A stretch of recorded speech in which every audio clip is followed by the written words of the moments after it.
Assalamualaikum warahmatullahi wabarakatuh. Kembali lagi di channel Marsha Subiakto. Pada kesempatan kali ini kita akan kembali membahas informasi menarik. Kali ini kembali terkait dengan rencana pelaksanaan seleksi CASN, baik itu CPNS maupun P3K di tahun 2024 ini ya. Jadi hari ini sudah dilangsungkan tanya jawab ya dari Kementerian Pan-RB bersama mungkin perwakilan dari para BKPSDM maupun BKD, BKN di seluruh Indonesia. Jadi tanya jawabnya berkaitan dengan rencana pengadaan seleksi CASN di tahun 2024 ini. Dan pada tanya jawab tersebut ada hal menarik yang mungkin ditunggu-tunggu oleh para P3K, yaitu terkait dengan kepastian apakah seorang yang sudah diterima P3K bisa mendaftar sebagai CPNS atau tidak. Dan ternyata terjawab ya melalui sesi tanya jawab tersebut. Jadi P3K bisa melamar CPNS tanpa harus mengundurkan diri. Dan persyaratan seorang P3K bisa melamar sebagai CPNS adalah P3K minimal harus sudah menjalankan tugas selama 1 tahun. Tetapi tentunya selama 1 tahun ini minimal ya. Jadi ketentuan lebih lanjutnya nanti ada di peraturan Menteri Pan-RB. Dan minimal 1 tahun ini adalah secara umum. Jadi bisa saja sebuah instansi tidak memberlakukan minimal 1 tahun. Minimal 3 tahun, minimal 5 tahun itu bisa dilakukan oleh instansi. Tetapi Kementerian Pan-RB mensyaratkan seorang P3K jika ingin mendaftar sebagai CPNS adalah minimal 1 tahun bertugas sebagai P3K terlebih dahulu, baru bisa melamar sebagai seorang CPNS. Kemudian tidak harus diberhentikan atau mengundurkan diri.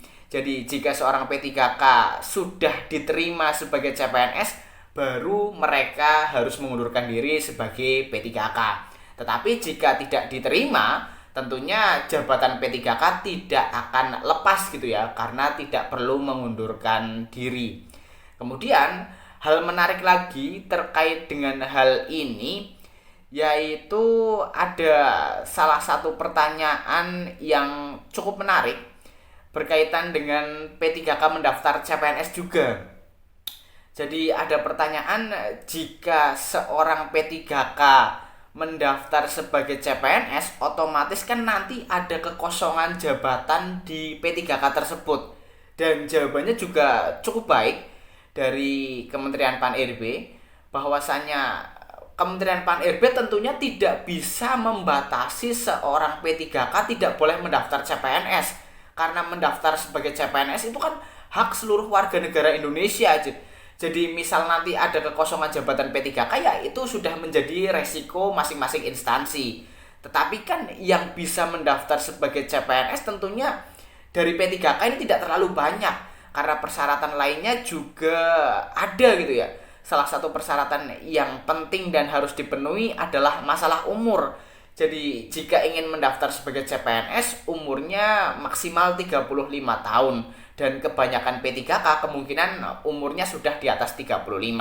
Jadi Kementerian Pan-RB menjawab berkaitan dengan hal tersebut. Intinya kesimpulannya seorang P3K bisa mendaftar CPNS di seleksi tahun 2024 ini tanpa harus mengundurkan diri, tetapi minimal harus bekerja selama 1 tahun terlebih dahulu sebagai P3K, baru bisa diperbolehkan melamar sebagai CPNS.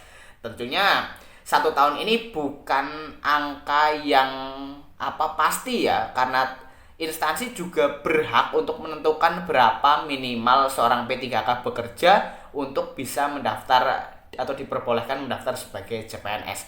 Dan mungkin untuk lebih jelasnya, kali ini saya akan tampilkan cuplikan tanya jawab dari Kementerian Pan-RB dan mungkin BKPSDM maupun BKD atau Biro Kepegawaian seluruh Indonesia, sehingga teman-teman bisa lebih paham berkaitan dengan hal ini. Langsung saja, bagi yang penasaran, simak terus. Waktu dan tempat dipersilakan untuk pertanyaannya. Iya, Assalamualaikum warahmatullahi wabarakatuh. Selamat pagi untuk Mas Arkan ya. Karena saya bagian dari binaannya beliau. Mohon izin, ini kami kan kemarin dari BKPSDM Kabupaten Cilacap ini menampung dari berbagai macam ini ya, eh, aduan ke kami yang terkait tentang pelaksanaan pengadaan seleksi CASN 2024. Yang pertama, seperti yang sudah kami usulkan di chat, itu kepastian terkait tentang database yang akan diambil. Karena ini yang lagi viral-viralnya ini, apakah benar melalui database BKN, pendataan non-ASN yang terdata di BKN, atau gabungan antara database yang terdata di database BKN dan non-ASN yang sesuai dengan regulasi yang nanti akan diterbitkan. Terus kemudian yang kedua, apakah P3K aktif itu dapat mengikuti seleksi CPNS 2024?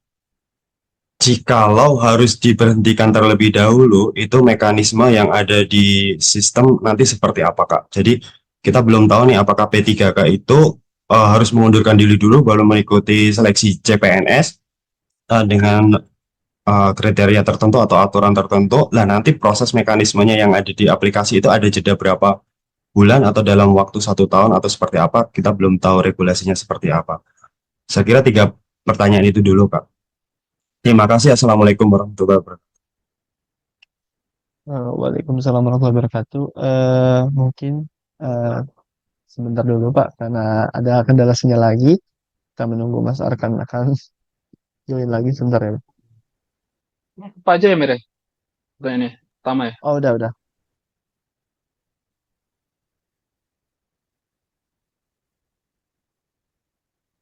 Ya, tadi yang pertanyaan pertama apa tadi, Mer? Yang pertanyaan pertama itu yang lagi viral ini kepastian terkait database seleksi, Pak, dari murni dari yang Oh, terdata di BKN ya, hmm. ataukah gabungan? Tadi yang keduanya apa, Pak? Yang Aktif. keduanya, apakah P3K aktif itu dapat mengikuti seleksi CPNS sesuai dengan batasan usia dan regulasi tertentu? Jikalau harus Oke. diberhentikan, apakah P3K yang sudah diberhentikan itu dapat mengikuti seleksi dengan regulasi tertentu dan mekanisme di sistemnya seperti apa? Oke. Baik, terima kasih Pak Ardi atas pertanyaannya. Jadi memang untuk pelamar di tahun ini, apa namanya, sesuai dengan apa namanya yang Kak yang sudah kita keluarkan juga, bahwasanya itu tidak kunci apakah yang terdata apakah yang bisa melamar itu yang terdata di database saja atau tidak begitu.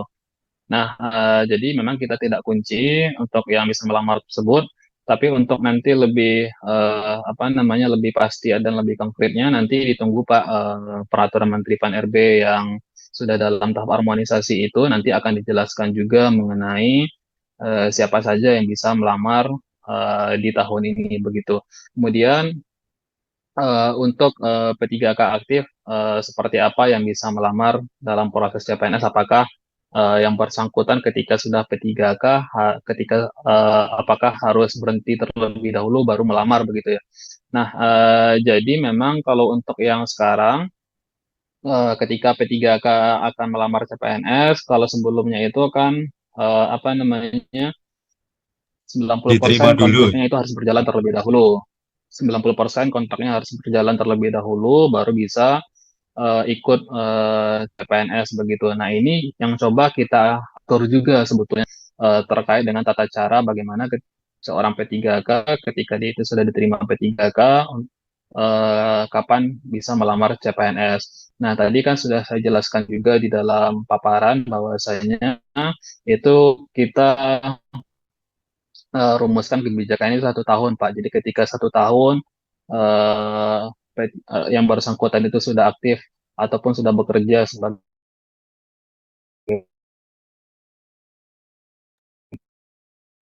Putus, Mas. Sepertinya terjadi kendala jaringan lagi Pak. Mohon maaf atas gangguannya Bapak Ibu sekalian. ya, Ya, mohon maaf lanjut ini Mas. Bapak Ibu karena memang ada kendala jaringan juga. Nah, jadi untuk yang P3K ini memang kita coba rumuskan juga untuk yang bisa melamar itu batasan waktunya itu 1 tahun. Jadi 1 tahun dulu, ketika sudah 1 tahun bekerja sebagai P3K, baru nanti bisa melamar sebagai untuk ikut sebagai CPNS begitu. Nah, ini coba kita rumuskan juga di dalam Peraturan Menteri PAN-RB yang terbaru terkait pengadaan ASN, yang mana nanti akan dijelaskan juga di dalam Peraturan Menteri PAN-RB tersebut begitu, Pak. Mohon izin menambahkan, Pak. Ya, misalnya nih kita sudah ada 1 tahun ya, otomatis kan kalau di kabupaten kami kan diterbitkan surat pemberhentian. Nah, itu saya pernah mencoba pengaplikasian bahwa konfirmasi pemberhentian untuk seleksi CASN ini harus upload SK pemberhentiannya tersebut. Itu apakah benar ya, Pak? Enggak. Jadi ini Pak, ketika seorang P3K akan ikut Aduh, putus lagi, Pak.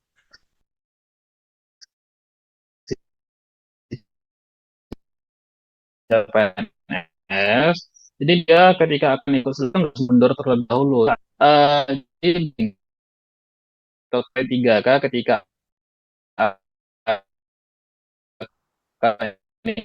ikut seleksi. Maaf Mas Arkan, mungkin suaranya masih kurang terdengar jelas.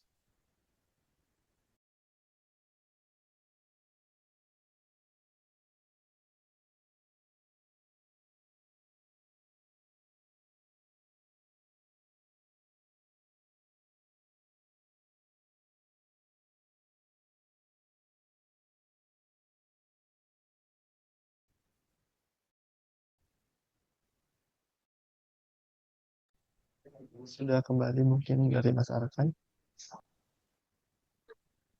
Ya, Mas, apakah sudah terdengar suaranya? Sudah Mas. Bisa lanjutkan mungkin. Oke, oke. Baik, mohon maaf sebelumnya Bapak Ibu karena memang ada kendala jaringan juga. Jadi ketika P3K akan ikut seleksi CPNS, sebetulnya P3K itu tidak harus berhenti terlebih dahulu begitu. Karena kan nanti sayang juga gitu karena ketika akan ikut seleksi CPNS, tahunya nggak lolos gitu. Eh, jadi nanti apa namanya mengundurkan dirinya itu ketika sudah lolos CPNS dan saat proses pengenipan begitu. Baru nanti yang bersangkutan itu mengajukan pengunduran dirinya. Tapi kan itu nanti kita atur juga kan batas waktunya. Jadi memang harus 1 tahun terlebih dahulu sebagai P3K baru bisa ikut seleksi CPNS begitu Pak. Ya, siap. Terima kasih, Mas Arkan. Baik, terima kasih Mas Arkan atas jawabannya. Semoga Pak Ardi puas atas jawabannya juga Pak.